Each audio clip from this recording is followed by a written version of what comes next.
Welcome, everybody. My name is David Koenig. I'm the President and Chief Executive Officer of the DCRO Institute. Very happy to have you join us today for our discussion of the Institute, as well as some of the global credentials we have. We had over 100 people indicate they'd join us today. I think they'll be joining some live and some as they watch the recording of our session. But our hope today is to, again, have you get to know us better, understand how our credentials are impacting the work of boards around the world, and then answer any questions that you might have. So one of the things I would invite you to do, if you have a moment in the chat box, just tell us where you're coming from, where you're registering from. We had people register from over 20 countries, and we'd love to see who showed up. Ivon Stillhart will be joining me as well in just a little bit. Ivon is going to talk about her experience. We're both qualified risk directors, and I see a few more qualified risk directors in the audience. So I'm sure some of them will share some of their experiences with you as well. So please, let's make this a conversation. We'll be fairly brief in our introduction and open up for your questions. So with that, let's get us started. For those of you who are not yet familiar with the DCRO Institute, we are a nonprofit peer collaboration among board members and C-suite executives all around the world. We came out of an organization called the Directors and Chief Risk Officers Group. So DCRO stands for Directors and Chief Risk Officers, formed back in 2008 to try and help boards understand the power of a risk infrastructure and to help people like chief risk officers and other C-level executives understand what it is that boards need to be effective in their governance of risk taking. At the time that organization was formed, there were probably 200 or 300 chief risk officers in the world. Today, if you do a search on LinkedIn for the title Chief Risk Officer, something on the order of 23,000 names come up. So we've seen tremendous growth over the time that the DCRO has been working. The DCRO primarily focused on bringing people together, setting standards, including guiding principles documents, and then also defining what's called a qualified risk director, which we'll talk about in just a little bit more. But we are a nonprofit. We are a peer collaboration. We're not part of an academic institution or a consulting firm. This is board members and C-level executives teaching each other from all around the world. Many of you who are joining us already know the importance of risk governance, but you may not think about it in the same way in which we try to teach it. We focus on something called the positive governance of risk taking. In other words, it's a recognition that for organizations to achieve their goals, whether they're for-profit, nonprofit, we have to take risk. This is true even of government agencies.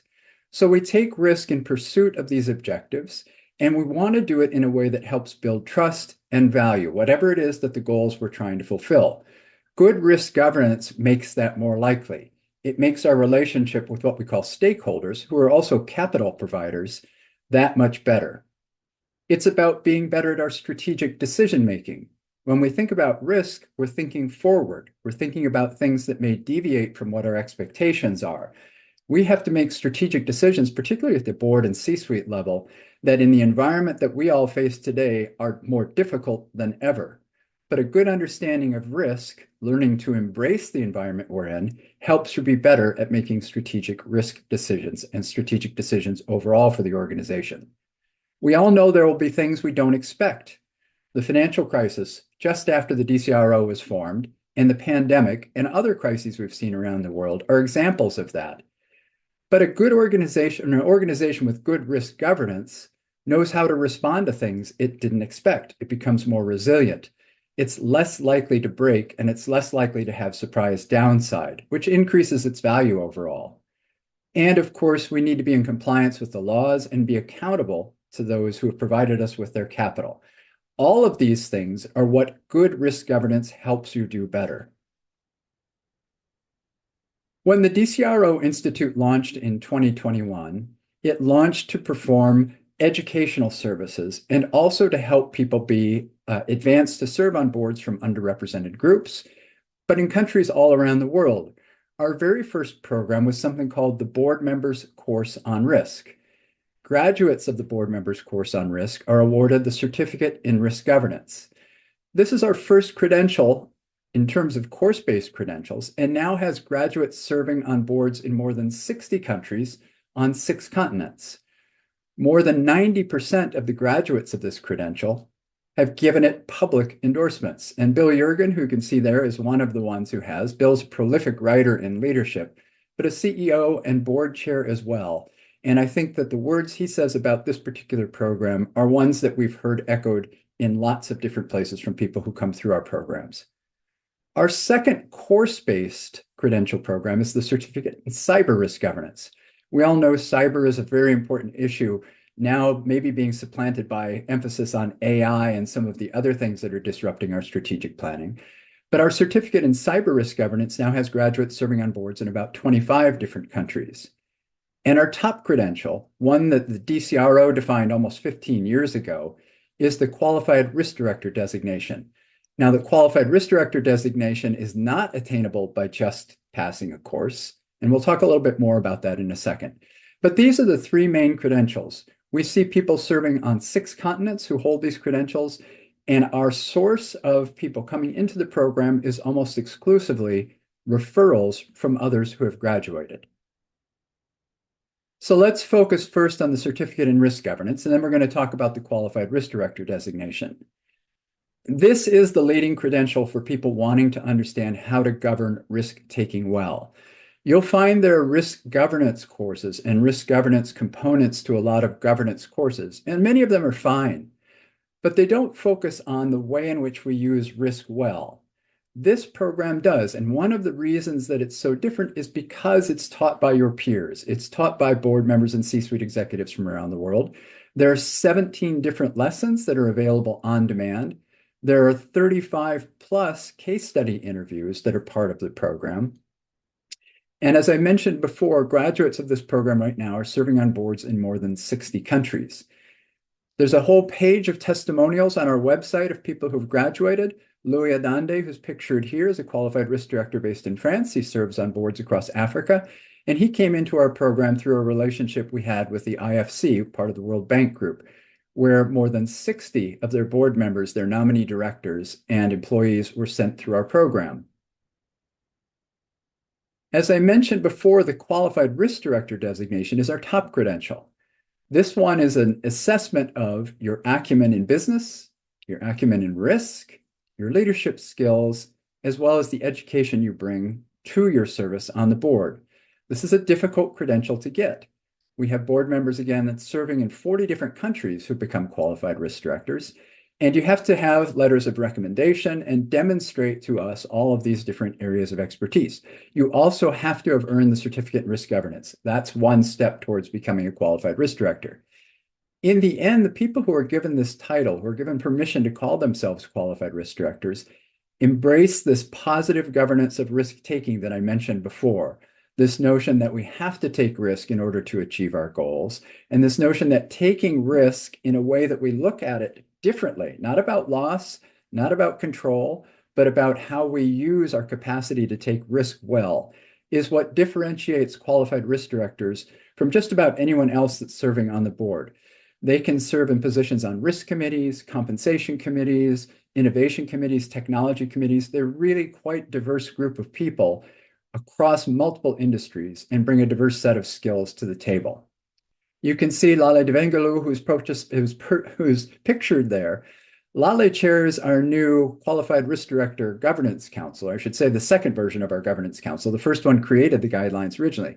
Not long after she received her Qualified Risk Director designation, she was named the chair of the Risk Committee on 4 different boards. And if you'd like to know more about her story, we have it on our website and also on our LinkedIn company page. But this is not an unusual story. Lale's case is something that we actually see quite a bit. So you might be wondering, who are the ideal candidates? Who is this program for? Well, because we are board members and C-suite executives teaching each other, that's our primary target market. These are people who are focused on the very top of the house, the strategic discussions, the ones with the governance responsibilities across the organization. But many of you who are out there and many of the people who come into our programs aspire to be in those positions as well. When you enroll in the Certificate in Risk Governance course, we help you in that regard. We provide something called an initial board readiness assessment, where in addition to the results of the assessment, I'll spend 45 minutes with you going over the results, helping you identify any gaps that you might have in your background, and laying out a plan to make you more attractive as a board candidate. We also provide something called a risk personality assessment or risk type compass report. That gives you insights into your innate attitude towards risk and how that puts you in a specific position to serve, where you might serve best on a board, and also helps you understand how to work closely with successful people like board members and C-suite executives based on their personality types and perhaps even the groups that you work with, because we work with whole boards to help them understand their risk personality as a group. And the qualified risk director assessment is included in that, which will again help you understand whether you're at the level to be able to receive permission for that designation. People working with boards also benefit from our programs. We have a lot of chief technology officers, CISOs, CFOs, general counsels, chief risk officers going through our programs as well, in part because our program teaches you the language of the board. It teaches you how to put your technical knowledge into what the board can be most effective at doing with those skills that you bring. So we talked about cyber a bit ago, but this is true of almost any technical realm in our organization. So chief risk officers too. Sometimes our technical language doesn't help us in terms of communicating to the board what's most important. So coming through our programs, you learn how to frame what you say and focus what you say to these boards to make it most effective for that group. And one of my favorite aspects of our organization is the global nature of our network. I mentioned that we have graduates serving on boards in 60 countries, but we have people registered in our programs from over 115 countries. Some of those are free programs, some of them are credential programs, some of our other courses. Every month, if you're part of our certificate in risk governance program, you're invited to something called our positive case study sessions. These are 1-hour meetings where somebody teaches you something they do well. Typically, we have people from 20 to 25 countries on that. So if you're interested in a global perspective on how to best govern risk-taking, this is a great place for you to be. And you see Domenica Lista there, who's one of our qualified risk directors. She was just named Women's Secretary of the Board of the Year in Italy. Now, I know I've talked about a number of things already that help set us apart.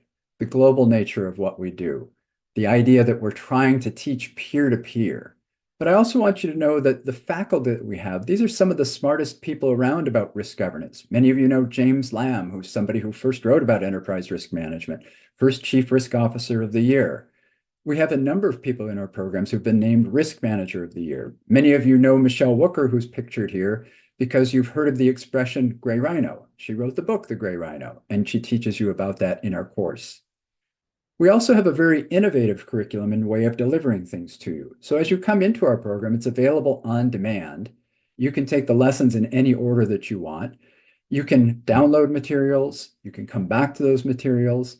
But what you'll find in our programs, in addition to what you get in these lessons, is, again, connections to this network, invitation to live meetings, and more.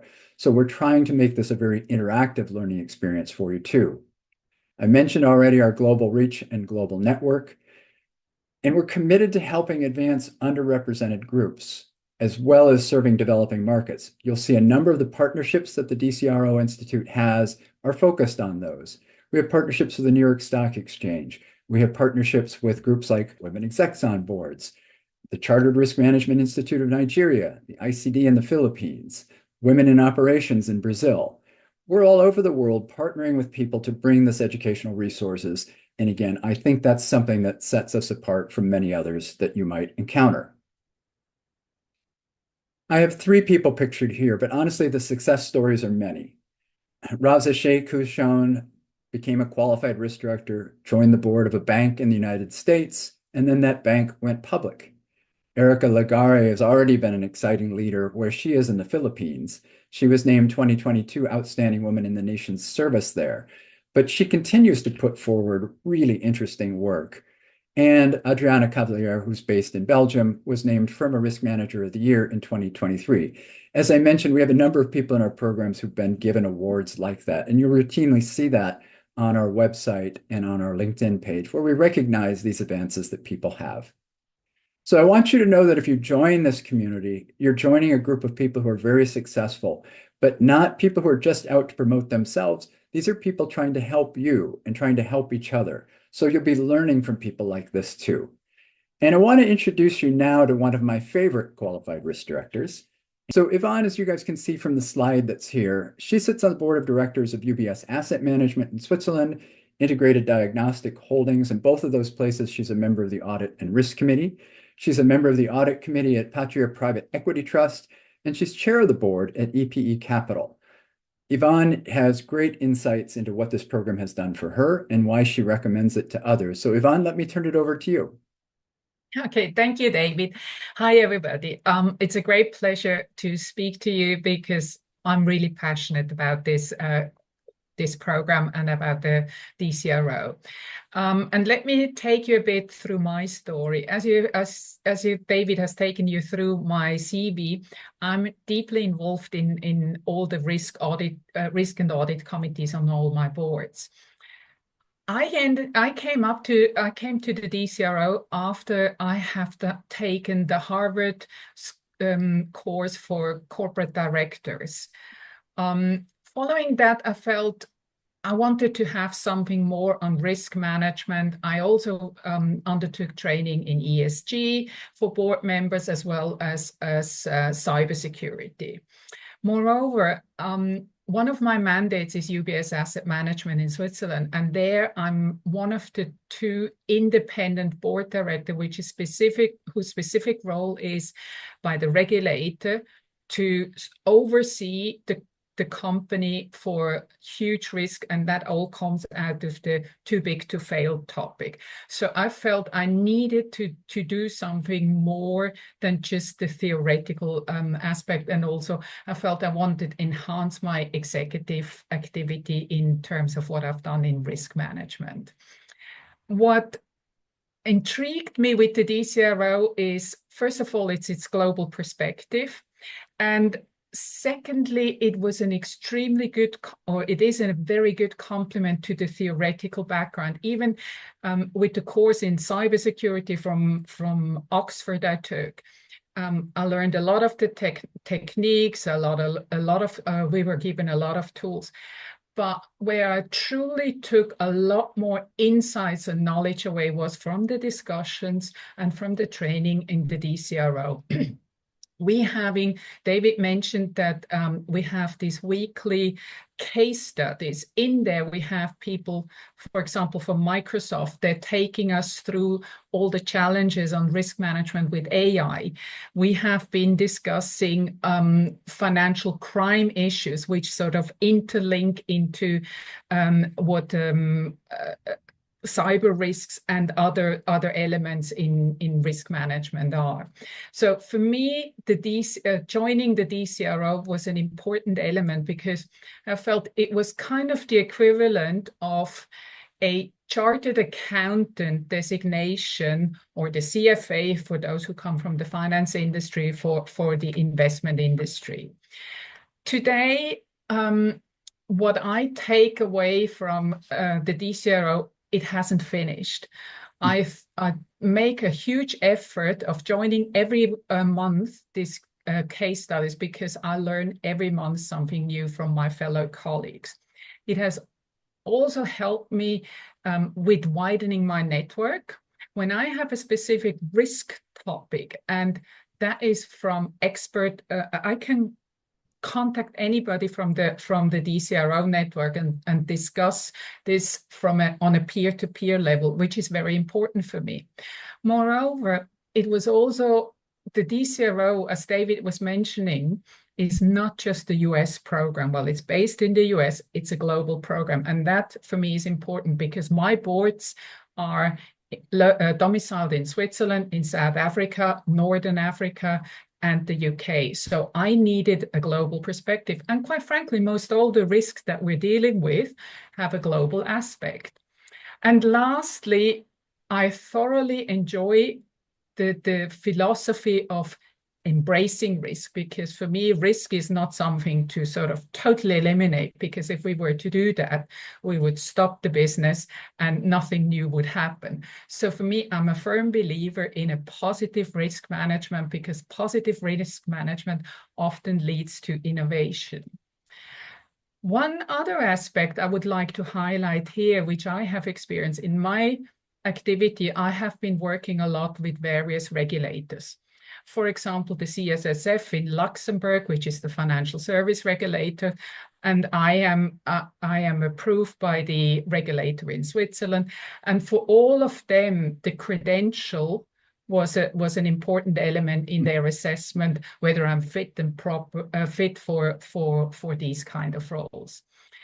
I have also been, because I'm so passionate about the DCRO and the QRD, and I see the value.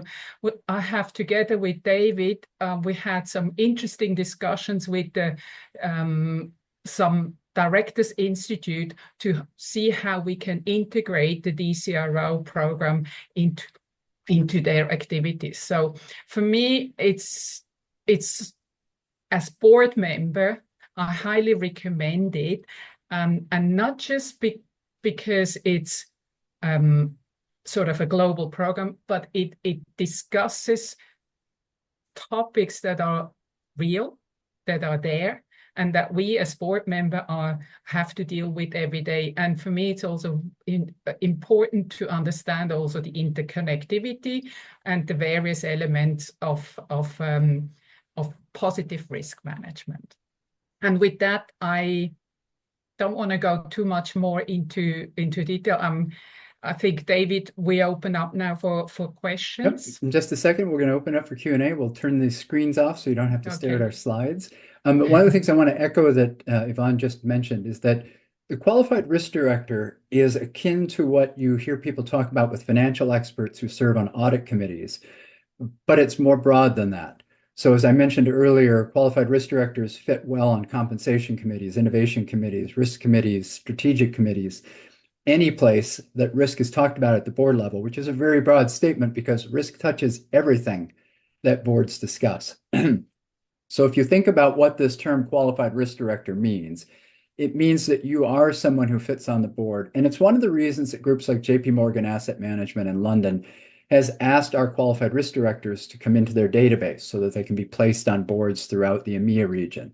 There are other databases where people have asked us to send our qualified risk directors to them. We get people inquiring with us about people who could serve on their boards who have this risk background. That's going to continue to expand in terms of the work that we do because we don't want this to end. As Ivon said, this is an ongoing thing. We want you to be in continuous learning. We want you to have a growing impact. We want you to take the knowledge you gain from our network and from our programs and put it to even greater and greater use. Almost everybody who's in the audience today has been successful in their work, and that's true of the people who serve on boards. So we would like that to continue. Now, some of you may be wondering, how do I get started? And I think that you may have been to our website, dcroi.org, but I'm not sure if you've come to visit our learning platform. So our learning platform is courses.dcroi.org. All of the programs that we're mentioning here, in addition to the educational courses that we have, non-credential courses that we have, are available there. A couple things to point out about it. There are no prerequisites. This is a program that's open to everyone. We make this accessible anywhere you have an internet connection. We have credential holders in Mongolia, South Africa, you name it, they're all over the world who've come into our programs, in part because we make this very easy to get to. If you're part of a group, for example, there might be 3 or 4 of you from the same company that would like to enroll in the program. We give you discounts to do that. If you're an advisor and you want to bring your clients in, for example, we can show you how to do that in a way that you can teach them as a group and also give you a discount across all these programs. We mentioned a few of our affinity partners. Our affinity partners will often do things that are called guided study cohorts, which is what I was just alluding to in terms of working with consultants. And these guided study cohorts are for groups of 8 to 12 people from your group that will do a special educational program for them to help earn our credentials. Those typically go over a period of about 3 or 4 months.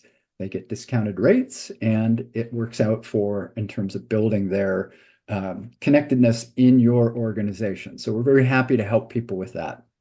And finally, and very importantly, people who are in markets identified by the World Bank as either low income, low middle income, or upper middle income receive substantial discounts on our program. We want our programs to be accessible no matter where you live. So if you are in one of those markets and you're thinking about enrolling in our programs, All you need to do is contact us. We'll get you set up. We'll give you a link to register with those discounts, and hopefully that makes it affordable for you. We are not about generating revenue. We are about making sure our organizations learn how to take risk as best they can in pursuit of our goals. So with that, there are a couple pieces of information up here I want to make sure you have. Our website, dcroi.org. If you want to email us, info@dcroi.org. And then we do have an AI tool on our site that'll answer most of your questions. So you feel free to take advantage of that, because that'll give you instant answers. And I'm happy anytime to answer your questions. And I really appreciate everyone's time here today, and look forward, hopefully, to getting to know some of you in our programs.